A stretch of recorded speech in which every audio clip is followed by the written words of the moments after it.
Okay, speakers mounted. Now, I want to show you what we did. Let's take a look here. What we got. Let's take a look at it. Let's zoom in. And then we're going to put on a track and you get to hear it. Okay. Let's get down there a little ways. Now it's still in its yellow PLA, which I 3D printed. Here's the cabinet. It has a cover and it has a scoop. This whole thing slides on to the end of our platform. And the speaker goes on top. So what I did was I copied the design of a giant bass cabinet that I have. I have a bass guitar cabinet that has two 15-inch speakers in it that use exactly this setup. And I wanted to do that for this because we want to have loud volume, but we want tons of headroom. The amplifier, it turns out, on the decoder is pretty powerful. It's powerful enough that you could probably blow these speakers. I have no doubt about that. You could definitely do that. What we want is nice sound projection. Since the shell itself, we're not replacing fans, so there's nowhere to port sound out there, and there's nothing really in the front either. And we're not going outside, so we're not replacing that stuff. So the scoop sound will exit here. And it's plenty loud. You'll see in a second. Let me show you how I made the boxes. Alright, now, let's see. Where do we got? Here, I got in this bag, is the factory box. If I can open this bag. Okay. Here's a factory box. Let's get a look at it. Alright. Here's the box that they come with. And looks 3D printed to me. This is for two speakers. It's got a nice rough surface to it, which is what you want. You don't want, for this, you don't really want a smooth surface if you're trying to amplify bass. Now, so if you go straight by the book, then the speakers get super glued to these, and you have basically a sealed chamber. Okay, and that works good. Works good. The test speakers right here, they work great. What I wanted to do was I wanted to amplify the bass sound. Since we're standing inside the shell, I want more bass. So, what we have, now here's my box. Oh, where's the regular one? Okay. Now, oh, you can't even see that. Let's get up here where you can see. Alright, now, here's my box. As you can see, let's get a speaker. So these speakers normally go like that. Two of them. Okay, my box is bigger. Speaker goes in here. But I have a cover right here. Let's get a tweezers. Let's take a look at my cover. Alright. Now, it's kind of hard to see because I painted it. But there is actually, along here, there is basically a cylinder, which is just embedded into this print. Okay, then here's the opening for the speaker. That's exactly the right size opening. What I do then is I make a tiny slit right there. And first I score it, and then I take my soldering iron and it melts it down just a little bit until there's just barely a slit on the back side. Okay, and this cover then goes on top, and so that cylinder is right above the slit. Okay, I'll show you why in a second. The other thing to notice, these are much more square. I purposely made my corners are round and they scoop in. So inside, it's much smoother on the inside. And then I used a pattern on the bottom like this so that it's more irregularly shaped. Then what happens, here is the scoop. That's what it is. It's like a big scoop. It gets attached like that. It's got these two notches in it, which fit when it's attached like this. That fits directly on the end of the platform. And then I can seal it. So the sound exits a tiny little slit and comes out a nice big scoop. And that gives us well, in theory, it essentially like doubles your output, basically. Not quite, but you get the idea. It's pretty close. Okay, so then I assemble them, and they go on here. Now they're mounted with goop. The speaker, the first time around, I put the speaker on here with plain old Elmer's rubber cement. Because this is experimental. I tested, make sure it was all wired right and everything was good to go. And it was, and it's a good thing I did that, because the two speakers I put on here, they didn't really match each other. For some reason, they weren't the same. So all I had to do is just take it off. And then I put in a different one, and this one matches way better. Matches really, really nice.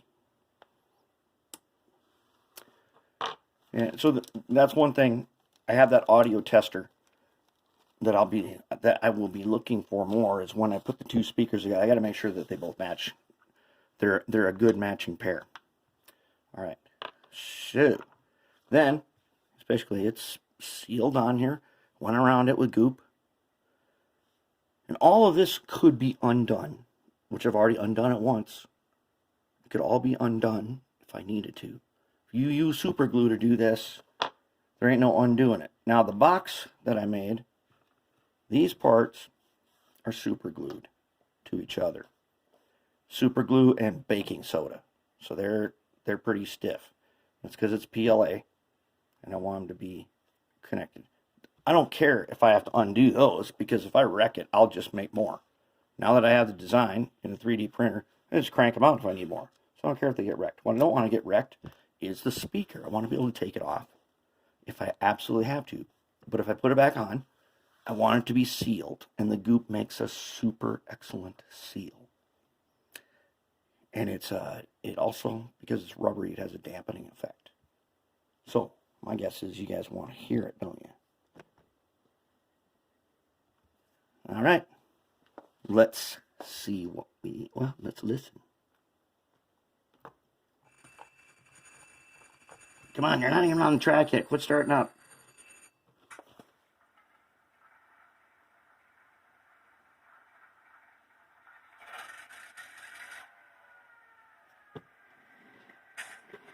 Oh, what do you think about that? That right there is half volume. And you heard that startup sound pretty good. It sounds good. I don't know if you're going to be able to hear this good on this camera. But it's pretty good. Now let's select it in engine driver. Okay. Let's try the bell. I think the bell's too fast. I'm going to slow that down a little bit. I had to turn the horn down until I turned on the equalizer, and I got to get the equalizer kind of tweaked out here, because if the horn's too loud, it's distorted, and the horn is really, really loud. So I turned it down quite a bit. All right, you want to hear it go directly to 8, which is a feature on this thing. Press F10.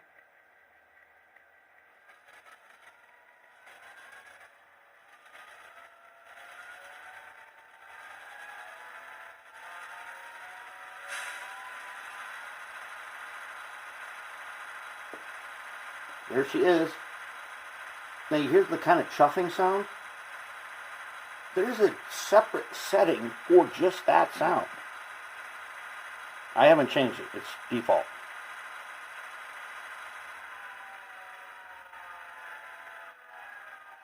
It's not its default setting. So I got to go through and kind of tweak all the different volumes and stuff. Alright, let's go ahead and we'll just run down track just a little bit.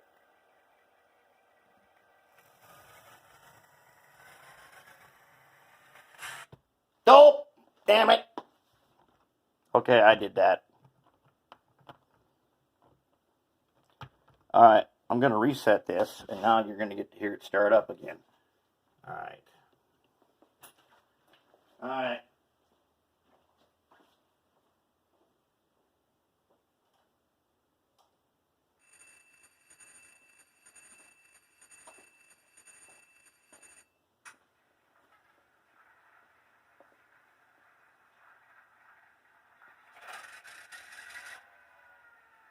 Pretty sweet, huh? Alright, let's see if I can take it down track. Let's make sure everybody is, all these wheels are on, huh? Yeah, I knew it. Yes, I did do that. Okay. Let's try that again.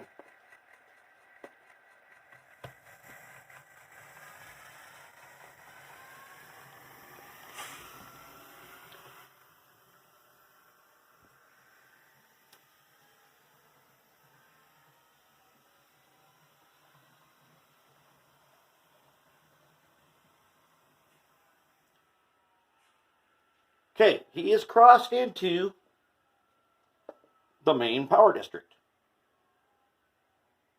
The workbench programming track is connected directly to the layout. Let's bring him back.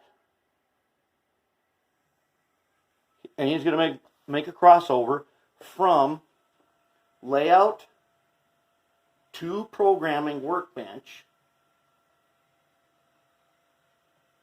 That's what I like about DigiGuys. I have another video for this that I haven't uploaded yet that discusses how my system works.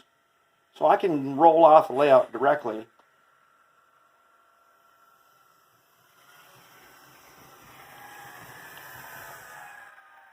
Directly onto the workbench. The workbench is an industry on the layout. And it'll operate as there's something goes wrong on the layout, send out a recovery train, load it on a flat car, bring it down to the workbench. And the programming track can run multiple locomotives. Works just fine for that.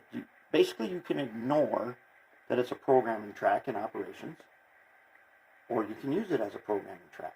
That is why I love this system. But there it is. I've already had the shell on it. Fits perfect. So, but here's the problem now. This brings us to another problem. This is a problem that we've had to deal with in the past. With the shell on, that particular motor, you can hear the motor. The motor is as loud as the sound. And it is not a good option to turn the sound louder than the motor, because the motor is just loud. That's the way those are. So we're going to try dampeners like we've done in the past. And hopefully that is successful on this one. Because the last resort, which I don't want to do, but if we can't solve this problem of the motor being way too loud, the last resort is we're going to have to do this. And we don't really want to do that since we've got everything good to go. Well, at least on this one. The other ones, like this one right here, that'd be simple. Be no problem to do that. FK130, totally silent. If we can't figure out a way to quiet that motor down, then we are going to have to do that. I don't really want to do that, but if that's what it takes, we made all of this stuff to be removable. Just in case a situation like this came up, which it has. We're going to try dampeners first. If that's a no-go, we're going to have to go to plan B. It's all kinds of, when it's just sitting still, it's all kinds of interesting sounds and stuff. So this is really cool. That's a Tsunami2 EMD diesel. It's a Tsunami2 PNP8 regular EMD diesel. There is another one, and when you go into Dakota Pro, you'll have a bunch of choices, and when you find the one, there are 2 different model numbers, so make sure you look at your label to pick the right one. I don't know if it makes any difference, but pick the one that it's supposed to be. Hear all those sounds that just happen? That's pretty sweet. That's really sweet. And our speaker cabinet system, I'm calling that a huge success. That's a sweet success. Their low end is most excellent.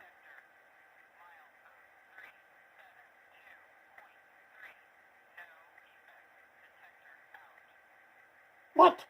Detector out? Oh Lord, what are we gonna do? Oh man. Yeah. All right. I'm going to do another sound test. I said I was going to use the Tascam DR5 to measure sound, and we are going to do that. But let's see what we can do about adding some dampeners first.